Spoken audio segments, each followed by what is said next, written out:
పాపం పొద్దుగాల లేచి ఎవల ముఖం చూసారో ఏం పాడో కానీ ఆచారం బాలేక పానాలు గాల్లో కలిసిపోయే కథ అయింది కర్నూలు బస్సులో పోయినోళ్ళది. హైదరాబాద్ నుంచి బెంగళూరు పోతున్న కావేరీ ట్రావెల్స్ బస్సు కర్నూలు జిల్లా పోగానే ఫుల్ స్పీడ్తోని బండిని గుద్దేసరికి ఒక్కపారే మంటలు వచ్చి బస్సు మొత్తం అంటుకున్నాయి. కొంతమంది అందులోకెళ్ళి బయటపడ్డారు కానీ ఆడికే 20 మంది దాకా అప్పుడప్పుడే కాలి బూడిదయ్యారు. బస్సు అవతారం చూస్తేనే అర్థం కావాలి మీకు ఎంత ఘోరం జరిగిందో. జీవిడిచిన వాళ్ళ దాంట్లో ఇగో ఈ అన్నోళ్ళ కుటుంబం అంతా కాలిపోయిరట. పిల్లలు ఎంత చిన్నగున్నారో కదా పాపం. వాళ్ళ జీవితంలో ఏం చూసిరని అప్పుడే ఆయుష్ తీరిపాయే. ఇంకా గిదైతే మరీ ఘోరం అబ్బా.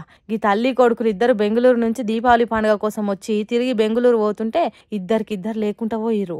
వీళ్ళనే కాదు సాఫ్ట్వేర్ ఇంజనీర్లు కొందరు కొలువు పని మీద బెంగళూరు పోతుంటే పాపం వాళ్ళు కూడా చచ్చిపోయిర్రు ఆ మంటలల్ల జిక్కి.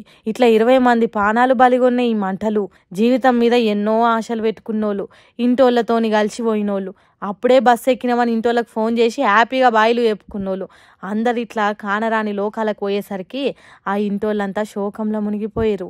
ఏంది దేవుడా మాకు ఈ గోస అని మొత్తుకుంటుర్రు.